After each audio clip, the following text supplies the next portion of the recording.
and to see the dedication he had in improving not only his game but all of his teammates around him. He's legendary for being the last guy off the training field. He never missed a training session. As Jed just said, he rarely missed a game. And that was exemplified by Saturday's training session as well, his last training session. He's literally the last one on the field after the training session, heading into his last game of his career. If that doesn't tell you about Chris Wondolowski, I don't know what will.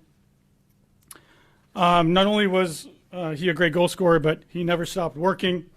He would score goals at one end and then routinely be there defending, whether it's a set piece or putting his defensive efforts in on the other side of the field. He always won fitness tests, even this year in his 17th season, which is a testament to his continued dedication. So, Chris, thank you for everything that you've given this club on the field. You had an incredible run, and we're very lucky to be along for that ride. Although his playing career with the Quakes is over, we're proud to say that Chris will still be a part of the club going forward. He's accepted a role as the special assistant to the general manager. In this role, he will work in a number of different areas, including spending time working with the academy players and our young pros on our first team, advising me in a number of different areas, as well as we've discussed here the last couple of days. And he'll obviously spend some time in the community, engagement sector as well. He has, as I say, 17 years of experience, so we're going to learn from that knowledge, and really happy that he's going to continue with this organization and continue to make a positive impact with our club. So thanks again, Chris, for everything you've done in your career. Look forward to continuing to work with you. Thank you. Yeah. Thank you. First of all, congrats to Chris for getting the general manager job. Well deserved, and I think that it's one of the many reasons why we're heading the right direction with this organization, and proud to be a part of it. Proud to have it in my blood. And thank you to Jared and Jed and Chris and everyone to give me this opportunity to still be involved and still be a part of this club and organization, because it's a huge part of me, and I looking forward to helping in any way possible. Learning from Chris, who I think is one of the biggest and upcoming, in his job, and I think we were lucky to get him. And even just in our search, I think that we had some great candidates, but it was something that we need. And I'm looking forward to what the future holds, especially with this club. I love the decisions and the idea of where the future is going, and that's something that is what excites me and why I still want to be a part of this club. And it's a part of me, and so thank you for this opportunity, and really looking forward to it. And again, too many people to thank, but thank you from the start. I'm going to date back Jed, in 2005, and he was with Jake, and being able to, was where Jake was, and doing media relations and scooping ice creams at Root Beer Float to A's games. And, it's awesome to see how you've risen, how this club is taken, and I'm excited to follow in these footsteps. And so thank you guys, and I appreciate it. All right, so if you have a question, just raise your hand and I'll call on you. Gary Sam, go ahead. What's your earliest memory of attending an Earthquakes game or a Clash game? Ooh, that's a good one. One of my earliest ones was a Clash game, and they played the Colorado Rapids. And after, I remember waiting at Spartan Stadium, and Troy Dyack came, and he signed my hat, and it was a baseball, like my baseball all-star hat, but I still wore it every day. And I needed Troy Dyack. He signed it for me, and that one just always sticks out. Him coming over and taking the time to do that, and that's something that always was so impressionable to me, that I always wanted to try to give back as well. And if I could affect one fan as well, that the impact that it had on me, I think I did my job, and that was something that I always remember. Carlos? No, later on. He's not quite ready yet. Okay. Robert Jonas. Thank you. And Chris, thank you very much. Throughout the years, you've always been very open with the media. You keep your time available, countless times, even after those long training sessions. You're still willing to sit down and talk with us. I wanted to talk about Saturday or Sunday and. It wasn't going to be a bad question. No, yeah, exactly. Yeah. Lights out. No, sorry. Coming up, yeah. Next. I arrived early because I was watching you all pregame, the interactions you were having with your family, with your teammates. But there was never that official announcement really until obviously the end of the game. When did you definitively know, yes, I'm going to retire, I'm going to make that announcement?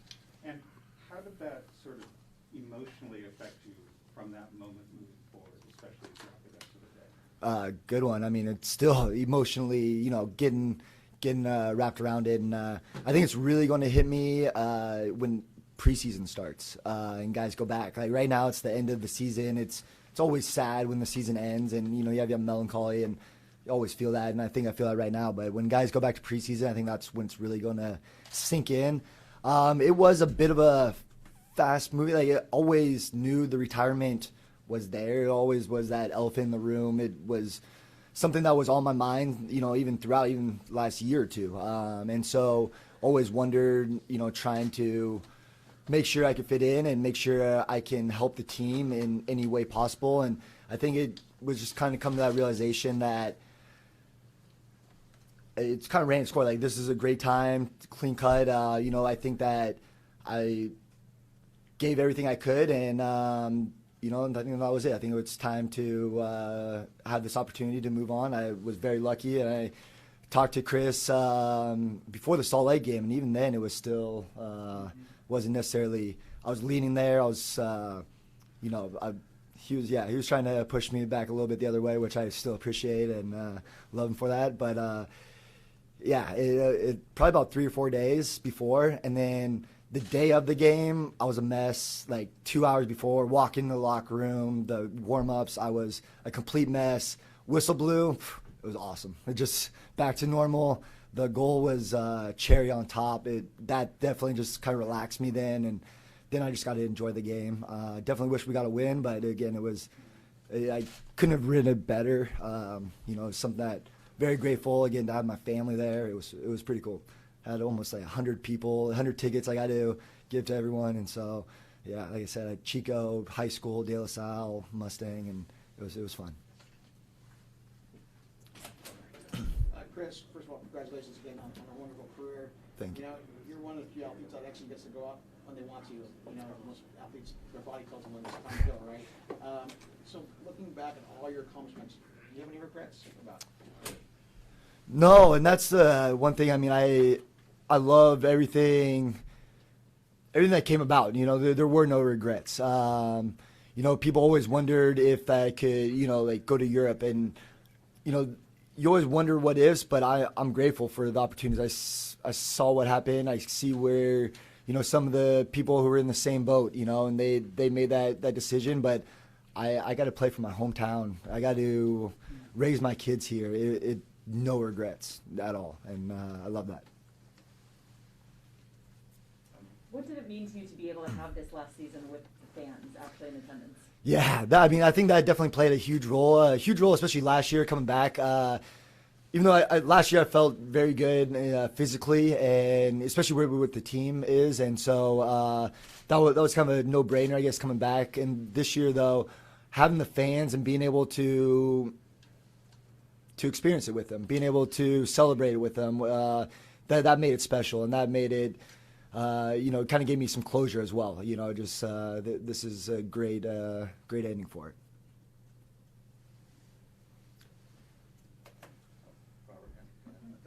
So, congrats on the new job titles. to get there. Thank you. I'm sure you've had a chance to start thinking about that as well, and as someone who's got such a unique perspective on this club for as long as it has. Now that you're stepping to the side, you're going to be a fan of the team, a fan of the players on the field. What are some of the ways that you hope that you can contribute, say, directly to the team's success? You have such an amazing kind of background and experience in how you grew to the level you are today.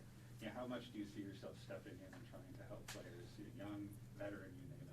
Yeah, absolutely. That's something that I really want to help with and kind of be that bridge, that middleman between the locker room and front office, and being able to, understand where they're coming from and where the locker room's heart or mind is at a given time. And I think that's something that I have really found interesting and something that I think that I can be valuable as I was identifying, also helping, especially the young individuals, especially on the first team or even academy. But you look at Cade, and I think he is amazing, on an amazing path, and I can't wait to continue to work with him and other things. But we have a lot of great young individuals, and that haven't quite gotten the same minutes as Cade, and so we have. Even Benji Konovich, but Gilbert and Jacob and Casey Wallace, who just got called into the U20s. And so sometimes you forget that these young guys are still on the right path, and Casey and Cade sometimes overshadow some of them because he's an absolute phenom. He's phenomenal and unbelievable and is rightfully getting the praise. But there's many others that I hope to help continue to work with, whether it's video, and there's so many great tools that you're able to utilize, and every game you get your touches, and so you have 25 touches in a game, and you have the video of it. And something I want to work with is not diagnosing or being able to distinguish, oh, you messed up on this pass, oh, this guy's open. What I want to talk about them is, look, if you the way you opened up and drew this defender, it opens up space. This guy now is able to make a run, or it opens up a passing angle just by you moving this way. And so these are some of the things that I would love to continue to work with. And it's so difficult for first team, and especially a staff, because you have to concentrate on your first 11, and because you need to win, you need the results on the weekend, and especially when it's coming in day out, and especially this year where it was Saturday, Wednesday so many times, playing multiple games a week, it's hard. Sometimes those guys get left in the cracks a little bit, and get overlooked. And so that's something that I really want to help be able to foster a great culture in that locker room, and something that be able to have a honest dialogue throughout, and them to be open, and same as well. But that's one of the many kind of different hats I'm looking forward to wear. Chris, what do you think you're going to miss the most about being a Major League Soccer player? Oh, again, it sounds so cliche and so dumb, but like practices, going into the locker room, that the banter, the jokes. Now I just get a joke with this guy, so I still love it, but it's those are the things that I definitely going to miss. Scoring's good. I like that. That was all right. I like that. That's always fun. I'm going to go, Jake. I think you have a question from the online. Yeah, this question comes from Charlie Bohm, who is with us virtually. Did you seriously consider going another year? Because from the outside, it seems that your skill set is still working and could continue to be effective. Thank you. I appreciate that. I did. I think that I would be lying if I didn't say I looked at every possibility to try to continue to play. I still have that love and passion. But even this year, I felt amazing. I don't think I missed much any time, but each day it started to wear. And again, it's not, oh, I'm just sore my hamstrings. It's a weird thing. It's like my toes now, my feet, my ankles. Those are getting so sore, and getting out of bed. That was the thing, and I could still do it, but I think they're going to be going to 3 subs next year. There's just so many other things that I think that this was the right time, and again, I think that the way it's all working out, no regrets, and so that was kind of the thoughts. Vern, I'll ask you this on camera, so I'll just give it to you hold down. First of all, it's a shock to see you in regular street clothes. I've never seen you. I've never seen you out of uniform. I was joking. I actually told Chris, I was like, I have to go clothes shopping. I had to drag this out. This is deep in the closet. I'm used to shorts and a t-shirt. This is big time dress up. Jeans and a button down for me. Well, here's one for you. Within days, you, Carly Lloyd, Buster Posey, all giving it up while you still got some game. It may be a while before you can really, really answer this, but how hard do you think it's going to be to just let go? Oh, I don't think I can or will. It's part of me, and I think that's also what makes a sporting fan part of it, is that everyone on their couch is, oh, I can do that, and I'm going to be that guy. I'm going to be 70 years old. Be like, oh, I should have scored that. I could be out there right now. I could, I could be right around. I'd be just give me a cross, and that's all I need. And so it's one of those you always believe you can. Especially when I'm telling my daughters and and my kids. My stories will always be much greater, and I think I can do so much better. But I did enjoy it, and so I think it will be always tough to let go. And even that competitiveness, I go to my daughter's games, and it just takes everything I can not to be screaming and not to be, I'm so nervous. I'm more nervous there on the sidelines than a one-to-one, battle for. Yeah, it just more nerve-wracking there than sometimes out there on the field, where I feel I have control over that, not over there. So hard to let it go. Chris, do you have a favorite moment? I hate to put you on the spot here, but favorite moment of your career? Ooh, favorite moment. I'm going to go, just kind of embodies a lot of things, is 2010 goal against the New York Red Bulls in the playoffs in New York. We were over in the East, the bottom seed, but we knock out the top seed. Hey guys, Thierry Henry, Limper, like big names over there that were able to knock off, and then to score that goal. Lexi Lawless, thought it was just going to be a flash in the pan, at halftime, and so that was one of those things I would just kind of solidify, or in my mind, just all right, I can do it at this stage, and because that was kind of the breakout year, and you always wonder, question, and that's something that always will stick with me, and that's why I think embodies so much. If I'm not wrong, you're playing right midfield in that game?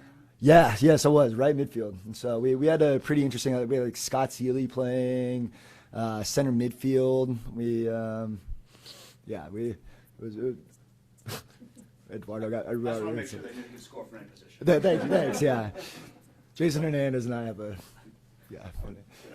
171 goals, by far the record in MLS, and potentially a record that may last a long, long time, given the way this league has grown, and good players tend to move around and sometimes move on.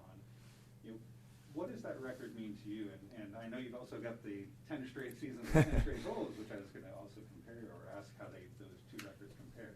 Do you see that record ever being challenged the way MLS is going? I do. I think that it's MLS is still a young league, and it's growing, and the talent that they're getting over here, and I think that it's going to be eventually, and I wouldn't be surprised if it's Joseph Martinez, someone of that caliber. And so you mentioned what it means to me. It means a lot, because for me, just selfishly, I get to be mentioned with Landon Donovan, or, if Joseph, I feel bad for Joseph Martinez, because if he does pass me, he's passing Chris Wondolowski. It's like, oh, it sucks for him, but it's cool for me that I get him passing me. It's one of those where just to be mentioned with some of those names, it's pretty cool. And that's why it means, I think the 10 plus and 10 seasons, though, means a little bit more, just because I think 10, I remember thinking if I had 10 seasons together just to play, it would be the world, let alone 10 goals. And so that one, yeah. All right, any more questions? Yeah. Wanda, you're always very thankful after games with your teammates and coaches. Who do you want to thank today? Yeah, exactly. It all starts with teammates. I wouldn't have had these 171 goals. I'm not a guy like Chofis who could, dribble guys from half, off the kickoff and take on the team. That's not me. I need the guys to cross the ball. I need the team play. I need the movement. Even the last goal, what a great, Cade feeds Marcos through and cuts it back. And then the unselfish play by Jabo to leave it. He could easily stepped in, tried taking the shot. Also the agility to move out of the way. If that was me, I'd probably just gotten right off the backside of me. And so I appreciate his agility to get out of the way as well. But many of the teammates, I'd be remiss if I didn't thank Dom Kinnear for drafting me. That definitely learned a lot from him. Then Frank Yallop and John Doyle bringing trading for me to come back to my hometown and play for the Earthquakes again. So thankful for them. Matthias for today still giving me the opportunity, and now and then especially Chris, Jed, Jared, pay everyone here in this organization because they've been here for me from the start. We've get to yell at Jed in the parking lots, and it's wasn't just a one-time occasion as well. And so it's one of these things where it's family. It's brothers. It's family that we get to express how we feel. And I've always worn my emotions on my sleeve, and it's grateful that I get to experience it here, and wouldn't have it any other place. Again, this is home, and it's get to have friends and family here. But I'm very thankful for the coaching staff and the organization, and all the coaching staff, and especially the assistant coaches. I need to give a lot of thanks for, because they're the ones who spend probably the most time with, and probably need some hip replacement or knee replacements. Like Ian Russell's probably served so many balls, Steve Ralston's, John Spencer. Just the amount of time they've worked with me through the years, wouldn't have been able to do without them. Turco, Omar, the amount of work he does behind the scenes, it's unreal. And those are the people in this organization that keep it running. That's also what makes this organization special. It's a lot of those people, and they're the ones that are usually the most humble and work the hardest, and so don't get the credit. And I'm missing many of the names right now of who should get the credit, and apologize, but yeah, thank you. One more question. How would you like to be remembered? Kind of when people think back of your career? I want to be remembered as a good teammate, first and foremost, and then a competitor, someone who played the game the right way every day, brought it, and yeah, be remembered like that. Great. Well, Chris will be available for some one-on-one interviews afterwards if needed or requested. Also tomorrow, we will be making Chris Leach available to talk about the general manager role in a bit more detail, and go forward. And now we'll take a couple pictures here. They have ball from Sunday for goal number 171. Oh, cool. Pretty sweet. You gotta be. I'll go. Sorry. Oh no. Okay. Good. Sorry.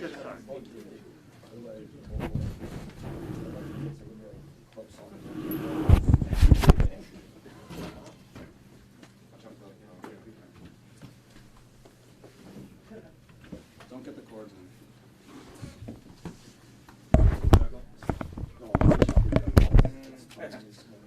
You can get 10 consecutive if you get one 10 times.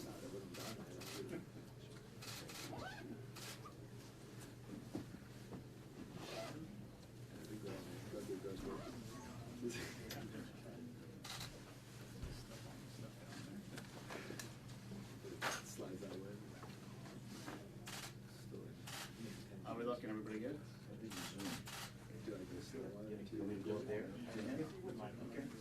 Start with the two shot. I do one you stop. And then we'll just kind of go back and forth, very conversational. All right.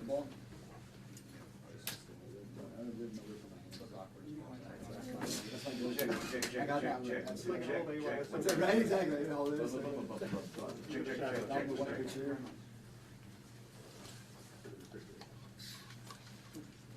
Everyone got it? All right. Thank you guys very much. Oh, you want to do it outside? Tricks, right?